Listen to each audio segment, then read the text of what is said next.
3, 2, 1. You ready? You're listening to the Real Pineapple Podcast Network.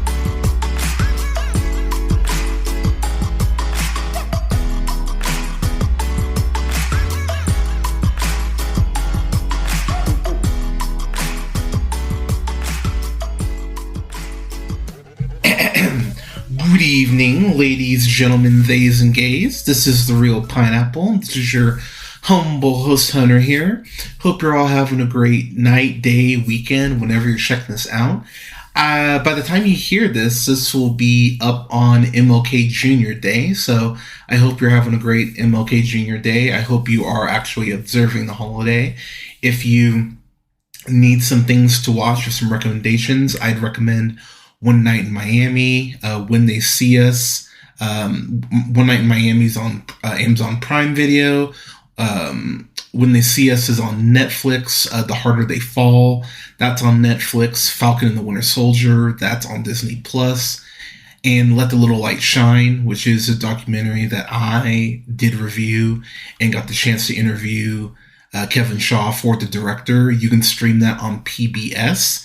Those are all great recommendations, and I know there's other stuff I'm missing, but there's just a couple recommendations to get you started. There's also a Black Voices tab on Netflix, and there's something similar on Prime Video as well if you want to see some other recommendations. But don't just think of Monday as a holiday. Actually observe the holiday, actually watch something, listen to some Martin speeches, listen to some Malcolm speeches, do something with the holiday. Don't just treat it like it's a day off. Actually go ahead and expand your mind a little bit. I would ask you to do that, and hopefully you do. So with that said, I've got a review, a breakdown here for the latest Ant-Man and the Wasp Quantumania trailer. So not a ton of stuff I noticed, but a few things that I did want to go ahead and discuss. So what I really like about this trailer is, as we know from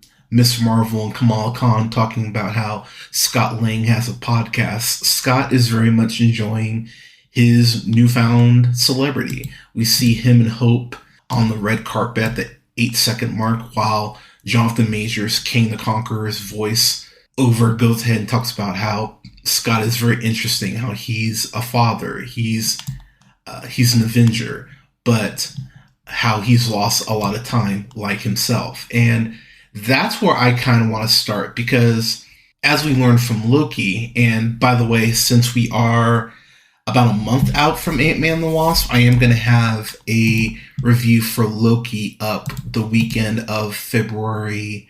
I'll probably have that up the weekend of February 11th, since Ant-Man the Wasp comes out on the 17th. But I haven't rewatched Loki in a while, so I'm going to go ahead and kind of tie more theories or more of my thoughts into that review. But what I find interesting is that Kang is appealing to Scott in this way, how we've both lost a lot of time, obviously being manipulative even from jump. And when you think about Avengers Endgame and how Scott did lose 5 years with his daughter, how he would want to go ahead and, recapture that. His daughter now, Cassie, is going to turn 18 in the film. She's played by Catherine Newton, who you most likely know from Freaky. But I find that very interesting that they're using something very similar to what Mephisto did as far as offering a better life to our heroes. I think that's a very interesting direction. And that's one reason why Kang is so interesting. Because when you think about He Who Remains in Loki, his big pitch was, hey, you got, you, Loki, and you, Sylvie, you both can run TVA, and I'll, retire, essentially. The fact that Kang is savvy enough and manipulative enough to go ahead and offer our heroes, the life that they presumably would want, I think that's a very interesting wrinkle, and I'm very curious how that's going to potentially expand and influence some of our characters' decisions as we move forward. Because when you think about it, why wouldn't someone like Thor want, to go back to the Asgard that he knew? Maybe there's a timeline where Jane Foster's a mighty Thor, and he doesn't lose her. So I think that's a very interesting bargaining chip that Kang has in his back pocket that he could potentially use with other people, not just named Scott Lang. And so I'm really curious how that's going to be utilized leading up to the Kang Dynasty. So I think that's something to definitely keep track of. So of course we know from the trailer that Kang is full of shit because, his name's Kang the Conqueror, not Kang the Truth Teller. So it's no surprise that he's going to go ahead and screw Scott. I'm intrigued as well because at the 16-second mark, we see Cassie coming out of jail. So what I'm wondering is while Paul Rudd, Scott Lang is, being this celebrity, going to award shows and all that, if Cassie is doing something similar, kind of doing a Robin Hood type crime like her dad was doing in the first film, which is what ties them potentially together as far as him wanting to go ahead and get more time with her independent of the 5 years that he lost because of the snap. So another thing I want to point out is Johnathan Majors as Kang is just such a perfect casting choice. We got to see somewhat of the goofy side of him in Loki, but there's definitely that sinister nature that we saw even with that variant. But seeing him at the 31-second mark, first off, I love that shot of his blue face reflecting off of the ground. I think that's just an amazing shot. I know a lot of people, or I don't know if I even say a lot of people, I know some people have the issue with the whole visor element with the Marvel films as far as how the helmets kind of just retract. I think it looks clean. I think it looks very techy. And I think it's a clever way to have Johnathan Majors look like Kang the Conqueror but still be black AF. I think that's actually pretty clever and I appreciate that. But I love the shot at the 37-second mark where the mask retracts sideways. I think that's a nice little feature, but still has the blue eyes. So Johnathan Majors, I think I mentioned it in the first trailer. I believe what he wants Scott to get for him is the timeshare. The timeshare, in short, it's so comic booky, I didn't so even want to get into it, but the shorthand version of it is that it's a share that allows the user to travel through time and space, visit alternate dimensions, etc. If they're going comic accurate, it technically also has laser defense weapons and a force shield that can basically withstand anything, could probably even offstand or hold up against Captain Marvel when she's in binary. So that's how powerful the chair is. So I'm curious if that's what Scott's supposed to get for Kang. It would make sense so he can get out of the timeline or out of the quantum realm. But then that brings me to two questions. Is who trapped him there originally? So okay, I have a very kind of no duh answer, and then my big swing. And I'm hoping it's my big swing. The obvious answer would be He Who Remains, because if you remember from Loki, when he's breaking down how the multiversal war happened the first time and how he had to keep pruning these timelines as they popped up, it would make sense that He Who Remains realized, this variant of me, Kang the Conqueror, is fucking horrifying. He can't be allowed to potentially wreak havoc, so he locked them there. The second most obvious choice would be Janet, and I kind of like that more because I like the concept of, from the first trailer that we saw, where Janet is very pissed off at Cassie for sending that beacon that's alerting the quantum realm. It would make sense for Janet to realize how dangerous Kang is and go, oh, absolutely not. You can't be allowed to escape. And her finding a way to go ahead and lock him in the quantum realm. That would be the second most obvious one. And now, as far as the big swing identity, and this is what I want. I will be the first to admit, I think we all as comic book fans need to have that conversation with ourselves of what the movie gives us versus what we want. Because let's be real, WandaVision was almost broken by fans because we thought we were going to get Mephisto at the very end. We thought we were going to get Doctor Strange. And then when we didn't get that or an X-Men, people kind of turned on the show. I'm trying to definitely go in with, an open mind as far as what the film's going to give me, so that if it doesn't give me the exact characters or what have you that I want, I'll still be entertained and I'll still be happy.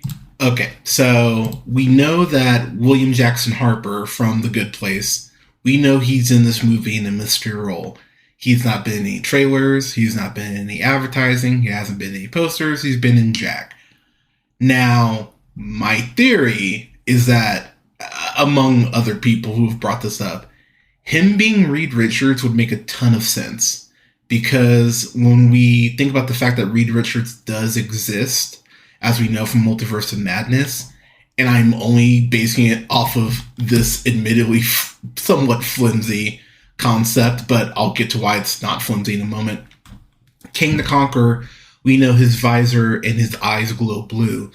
If you think about in Multiverse of Madness, when Reed Richards shows up, he uses that remote that goes ahead and transports him into the throne room with the Illuminati. What color was that platform? Blue. So we've noticed that with a lot of the power bases in Marvel, what they're starting to do is color code them so we can keep them all straight. So, Wanda is using, hex magic, so her powers glow red. Agatha is more of a witch, so her stuff was glowing purple. Shang-Chi, when he's using the Mandarin rings, those are glowing gold, which also ties in to the trailer here, because you notice at I want to say it's like the 140, oh gosh, I had it here. Like at the 149 mark, when Wasp is trying to pull Scott up, you notice that that's all flashing gold in the background. So my theory for this here is that this version of Cryptopolis, which Kang the Conqueror goes ahead and rules over, that's where a lot of the power bases are established from and based from. And that's why we have all these different colors for these different characters in the MCU, which would explain why Kamala Khan's gauntlets go ahead and flash, a different color than Shang-Chi's do. And if you also notice, as far as the coloring of the power bases, if you pause at the 118 mark, those marks there on that giant ring, those are glyphs straight out of Eternals, which I think we're going to get a sequel confirmed here at Comic-Con this year. You heard it here first. So all this feels like it is definitely tying in together as far as the power bases. The quantum realm being kind of the hub for all these powers would make a ton of sense. So you could keep it simple by just kind of going, everything's in the quantum realm. But if you've listened to the podcast for a decent amount of time, I always said that the Fantastic Four would be introduced a good amount before their film. And when you think about the fact that we don't know who William Jackson Harper is playing, you could easily go with a pitch that I have personally brought up on the Afternoon Tune and some other podcasts that I've co-hosted on or guest spotted on. It's so easy to go ahead and say the Fantastic Four have just been trapped in the quantum realm since the 60s. That way you can go ahead and have the fish out of water story with the whole family and use that to address, the sexist nature, the racist nature of the 60s, and go ahead and have them experience all these incredible social improvements in real time and use it as commentary from where we were to where we are now. That's such an easy story to tell if you take them from out of time and make them not a man at a time, but a family at a time. You can tell that story so easily. And William Jackson Harper being Reed Richards, or a version of Reed Richards, absolutely you could make that work. And who's to say we don't get the whole Fantastic Four family introduced in Quantumania? Maybe we just find out that Reed is the first one. Maybe we go ahead and we just meet Reed and he alludes to his family. I'd be fine with that. But it's very interesting that we're a month out and we still don't know who William Jackson Harper is playing. I think that is very, very intentional. And I think that means that he's in line to be playing a really important character as far as this film. He may not be in the film a ton, but I think he's going to be incredibly vital, especially to the MCU moving forward. Also, we're not 100% sure on who Bill Murray's playing either, and that's another thing that we need to keep an eye out on, because we only see Bill Murray in that one shot in the teaser trailer for about 5 seconds. That's really all we've gotten of Bill Murray, and I appreciate that. I appreciate that Marvel's playing the hand a little closer to the vest, because if you've been reading up on any interviews here, I want to say it was Peyton Reed, but it was someone associated with Marvel saying that we wanted to make Ant-Man the Wasp Quantumania feel as important as something like Civil War or Winter Soldier. And when I think back to something like Civil War, and really the third film for many of these heroes, it really goes ahead and hammers home the point of loss. They always lose something. Captain America lost his shield at the end of Civil War, lost his family in the Avengers. Tony Stark lost his arc reactor. He lost his suits. He was really back to square one at the end of the day. Thor, he lost his home. He lost Asgard, literally, and had to go ahead and get on a spaceship to go ahead and forge a new Asgard. So while I think people are freaking out about Scott potentially getting killed by Kang, because we get that shot at the 153 mark where Kang stomps the fuck out of that Ant-Man helmet. I love that POV shot, by the way. If you pause at the 153, Kang has his look on his face like, motherfucker, I did that. Like, it's such an intense look. But I love this shot because it shows the peril that Scott is going to be in at some point in the film. While I think that Scott dying, there's always a chance. There's always a chance Scott dies. Kang is a sadistic motherfucker, and Kang is sadistic enough that he would want Scott to live with the pain of losing someone else. So I personally think Hope's going to die. If it's not, now here's where my brain kind of goes into overthink mode, because Hope being such a founding member and such a core member of the Avengers, I think it might be too tempting for Marvel to kill her off this early. However, do I think there's a world where if it's not Hope, that Hank gets killed? Absolutely, because Kang is sadistic enough that he would want Scott to live with the pain of losing someone versus just killing Scott. Because I think Kang sees Scott as such a threat. He wants to be the one to take him out on a bigger scale. So I believe that that's where the theatrics and kind of the grandeur of Kang being a conqueror is going to come into play. I think Scott bites the dust maybe at the end of the Kang dynasty. I don't know if he even makes it to Secret Wars, but that's a whole other conversation. But I believe that if Hope doesn't die, it's going to be Hank, because I think that Janet is still going to be too vital as far as for information with the quantum realm and her interactions with it. I don't think you kill her off now, but Hank maybe even potentially sacrificing himself for Scott. That's a very real, or for Scott and for Hope.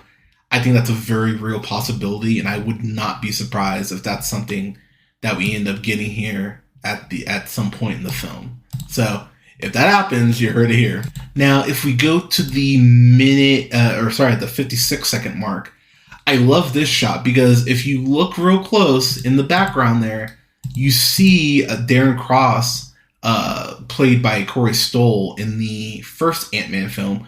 You see MODOK, and I do find it funny that people are kind of freaking out about, oh my god, look how bad MODOK looks. MODOK is a giant floating fucking head. How is he supposed to look? It's supposed to look freaky. And I love how freaky it looks. I think it'll get cleaned up a little bit before we, get the finished product. But I love that MODOK looks that creepy. It's very unnerving to me. And if you go back and watch Ant-Man, when Yellow Jacket is defeated, he goes ahead and his body distorts and with the armor on top of him, and then you see him poof. But it's not like he dies, because that flash you get, it's very similar to the flash Scott gets when he gets out of the quantum realm. So you could easily tell this new origin of where Kang went ahead and experimented on Yellow Jacket to go ahead and save him, and now Yellow Jacket has taken on the persona of MODOK, and he is an underling for Kang. That's a very easy story to tell and a very easy plot line to tie into the main one. So I'm really intrigued on how they're going to explain MODOK in this world. And keep in mind, MODOK does have connections to the X-Men, so I'm really curious how they're going to go ahead and explain him. And I hope MODOK is not a one and done. I hope MODOK ends up coming back in the MCU, because Corey Stoll's such a great actor, and I was a little bummed we didn't get him in Ant-Man the Wasp. I get why we didn't, but the fact they're bringing him back now, I don't think that it's personally for a one and done. I think there's more of a purpose for bringing MODOK into the fold. So the other thing I want to point out, because there's a few other things. So I mentioned earlier how I feel like all the power bases are, the origin is going to be told to be this version of Cryptopolis.